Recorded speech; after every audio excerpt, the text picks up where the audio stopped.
Hello students, welcome to my YouTube channel Shreyaset classes. Business में हमारा एक चैप्टर चल रहा है बेटा। चैप्टर का नाम है फाइनेंशियल मैनेजमेंट। इसमें हमने लास्ट क्लास में एक चैप्टर पढ़ा था, लास्ट क्लास में एक टॉपिक पढ़ा था। Topic was capital structure. Capital structure का हमने मीनिंग समझा।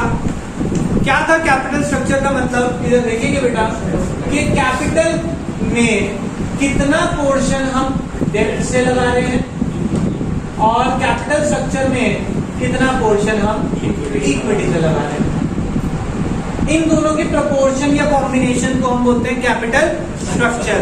फिर हमने इसके दो एग्जांपल पढ़े, favourable financial leverage, unfavourable financial leverage. Favourable को हम ट्रेडिंग ऑन इक्विटी के नाम से भी जानते हैं, ठीक है। वो टॉपिक इंपॉर्टेंट है एग्जाम के लिए, प्लीज उसे कर लेना। ऐसा ना हो एग्जैक्ट डायरेक्ट क्वेश्चन मिल जाए आपके पास और आप कहें या समझा तो था पर याद नहीं है। वो एग्जैक्ट क्वेश्चन आ जाता है, what is favourable financial leverage, meaning आया सिर्फ तो 1 मार्क का होगा, और अगर विद एग्जाम्पल आ गया या विद फैक्टर आ गया तो ये 4 से 6 नंबर का क्वेश्चन मिलता है, ठीक है। वो आ जाएगा, ध्यान से समझते हैं बेटा। कैपिटल स्ट्रक्चर का मतलब क्या है? डेब्ट और इक्विटी के कॉम्बिनेशन में कितने डेब्ट और कितने इक्विटी होंगे, इसको इफेक्ट करने वाले कुछ फैक्टर। बेटा यही सेम फैक्टर हमने फाइनेंशियल डिसीजन, फाइनेंसिंग डिसीजन में भी पढ़े हैं। फाइनेंशियल का फाइनेंसिंग, क्योंकि फाइनेंसिंग में भी यही था कि डेट और इक्विटी कितने लेने हैं, यहाँ पे भी यही है। तो कुछ फैक्टर आपको as it is copy paste मिलेंगे, हम वही वाला लॉजिक लेंगे यहाँ पे भी। सबसे पहला रिस्क कंसिडरेशन। बेटा बताओ, अगर आप रिस्क की बात कर रहे हैं तो आपके हिसाब से डेब्ट बेटर है या इक्विटी? इक्विटी बेटर है। Equity is better, why? कोई बताएगा? एक बच्चा, एक। हाँ बोलो, आप बोलो।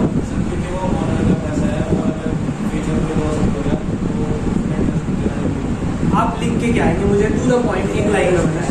आप कोई बताएगा? यस। पहली बात तो गलत बोली लाइन। दूसरी बात, ये लाइन यहाँ पे सूट नहीं करती। आगे बताएं, मैं आपको लॉजिक दूंगा क्यों। हाँ जी, इसने कहा sir lender risk is more than equity share holder risk, तो गलत है।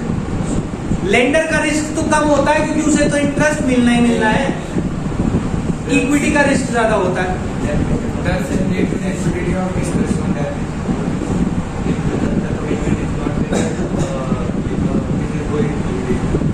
यही आंसर है। एक्चुअल में क्या है कि रिस्क के हिसाब से सोचेंगे तो equity is better because there is no future obligation to repay the money. Future obligation नहीं है। बट इन केस ऑफ डेब्ट you will have to compulsorily pay interest and principal amount. Any default in payment may cause the company to go into liquidation। समझ आ गई बात? पढ़ा था हमने ये पॉइंट। रिस्क में ध्यान रखना कि अगर हम इक्विटी लेते हैं हमें रिस्क नहीं है। किस चीज का रिस्क नहीं है? टू रीपे द डेट, पैसा चुकाने का रिस्क नहीं है। But in case of debt we have to repay the funds, otherwise the business will go into liquidation. Is it okay? आगे चलते हैं। सेकंड पॉइंट, कॉस्ट ऑफ डेब्ट। बेटा एक बार बताएं, कॉस्ट ऑफ डेब्ट ज्यादा होती है या कम होती है? कम। इक्विटी के कंपैरिजन में कम। Cost of debt is greater और लेसर? लेस। वो बताएगा क्यों? व्हाई? There are 2 reason. मुझे दोनों रीजन बताओ आप। अभी क्लास को हम पॉज करके इसको पीटेंगे। यस बेटा, तो कॉस्ट ऑफ डेट की अगर बात करें, debt is less costly. There are 2 reason. Number 1, lender risk is lower than equity share holder risk, और दूसरा, interest on debt is a tax deductible expense. Clear हो गई बात? आगे चलते हैं। तीसरा पॉइंट दिया है हमें, टैक्स रेट। ध्यान से समझेंगे बेटा, टैक्स रेट का मतलब क्या है कि अगर आपके इकोनॉमी में टैक्स रेट हायर है, टैक्स ज्यादा लगता है, तो आपके लिए इक्विटी फंडिंग इज बेटर और debt funding is better. Tax से किसको फायदा मिलता है? डेब्ट को या इक्विटी को? डेब्ट। क्यों? बिकॉज डेब्ट इज इंटरेस्ट ऑन डेब्ट is a tax deductible expense. ये सब हम जानते हैं। इसको एक न्यूमेरिकल एग्जांपल के थ्रू प्रूफ करते हैं। देख रहे बेटा, यहाँ पे एक एग्जांपल बना रहा हूँ। सपोज हमने बोरोइंग करी है at the rate 10% and tax rate कितना है? 30%। टैक्स रेट कितना है? 30%। देयरफॉर अगर हम इंटरेस्ट, नेट इंटरेस्ट की बात करें, नेट इंटरेस्ट कितना होगा हमारा? इज 10% माइनस 30% ऑफ 10, तो हमारा नेट इंटरेस्ट जो जाएगा वो 7% का जाएगा। ये कैसे है, इसको प्रूव करते हैं। ध्यान से देखेंगे बेटा सब बच्चे। हमने सपोज बोरोइंग करी है कितने की? 1 लाख। कितने पे? Eight the rate 10%। Earning before interest, अच्छा टैक्स रेट मान लेते हैं यहाँ पे 30%, ठीक है। EBIT सपोज हमने लिया 40,000। कितना? 40,000। इसमें से माइनस क्या होता है? कितना आएगा? 10,000। EBT अर्निंग बिफोर टैक्स कितना आ जाएगा? 30 minus tax 9,000 21,000।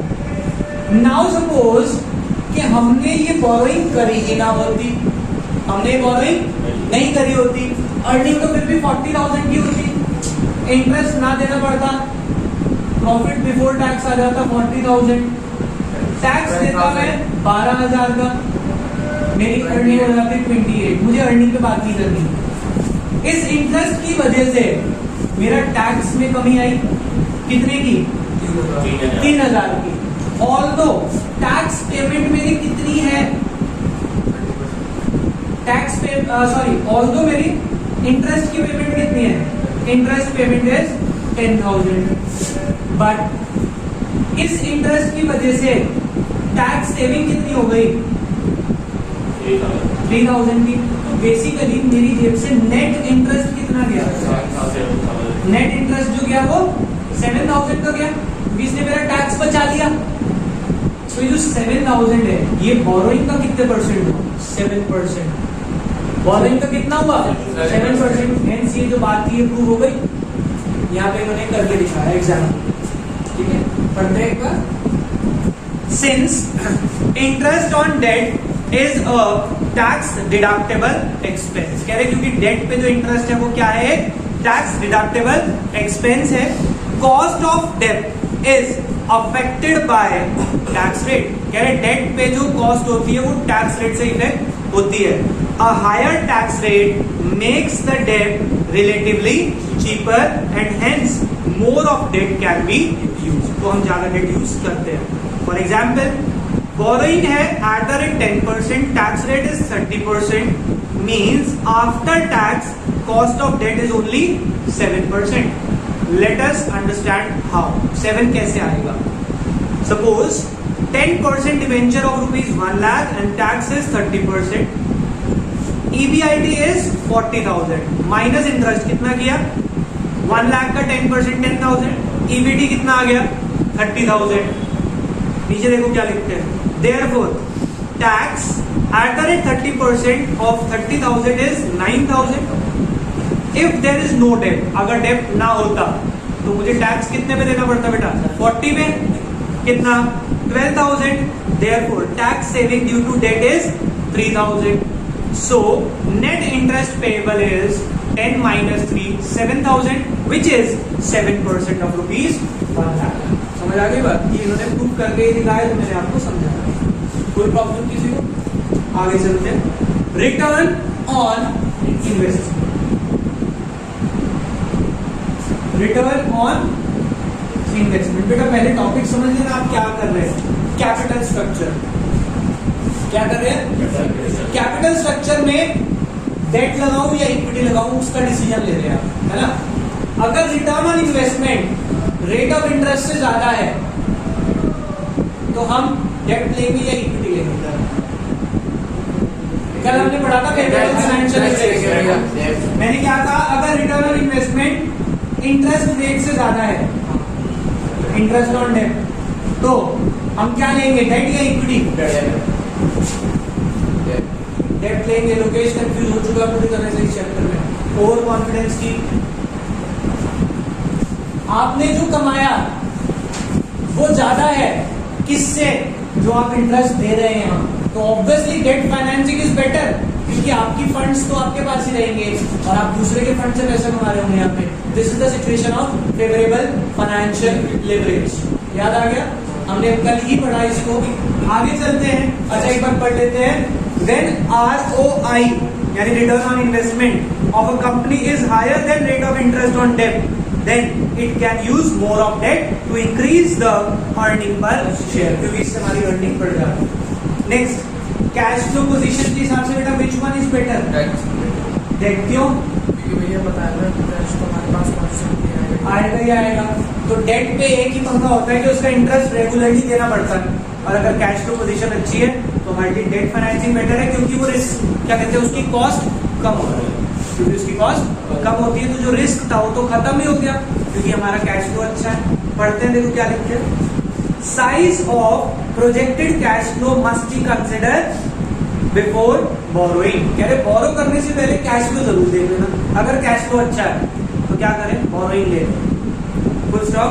A company has cash payment obligation for, कह रहे कैश फ्लो जो आ रहा है उसमें से कहां कहां यूज करना है ये भी ध्यान रख लेना।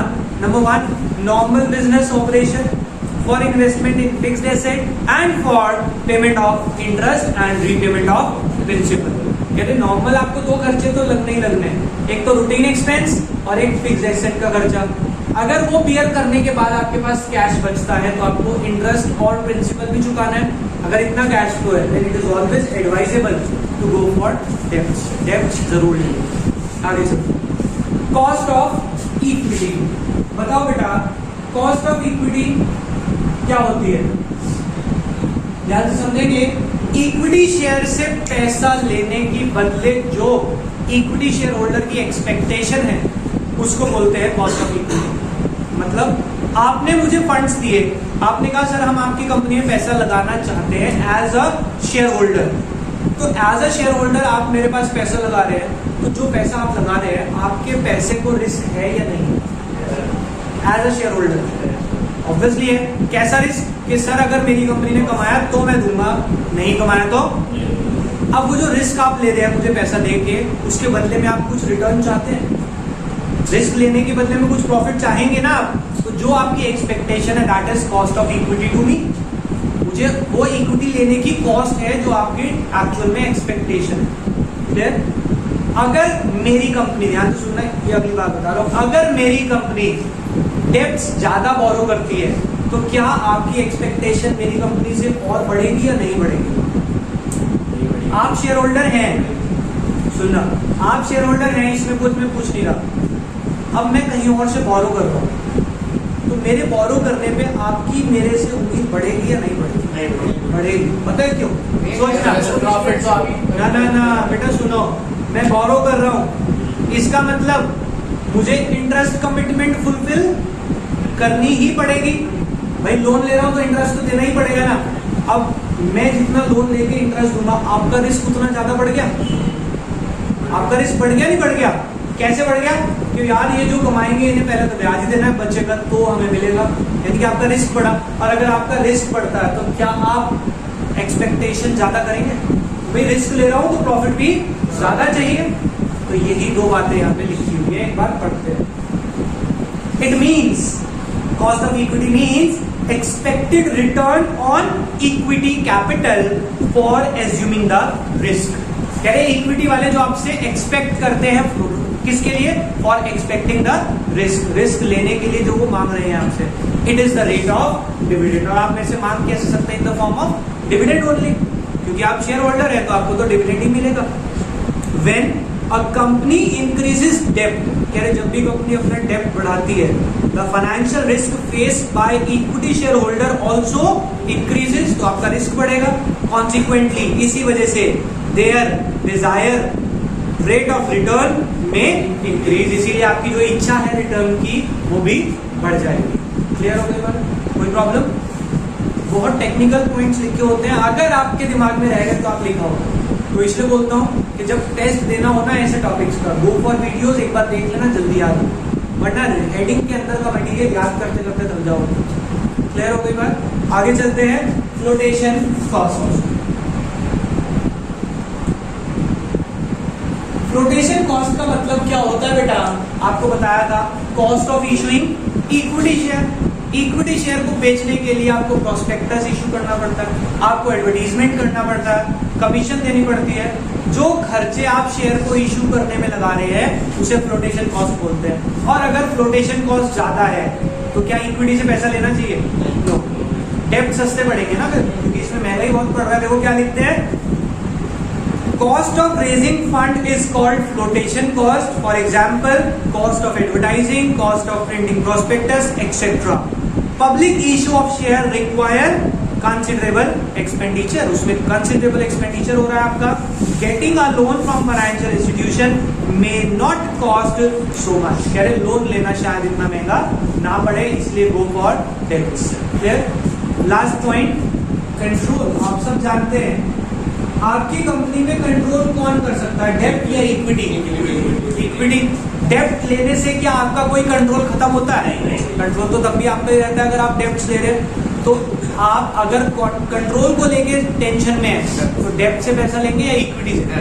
देखो क्या लिखते हैं, डेब्ट normally does not cause dilution of management control. कह रहे डेब्ट से आपका कंट्रोल कभी डाइल्यूट नहीं होता।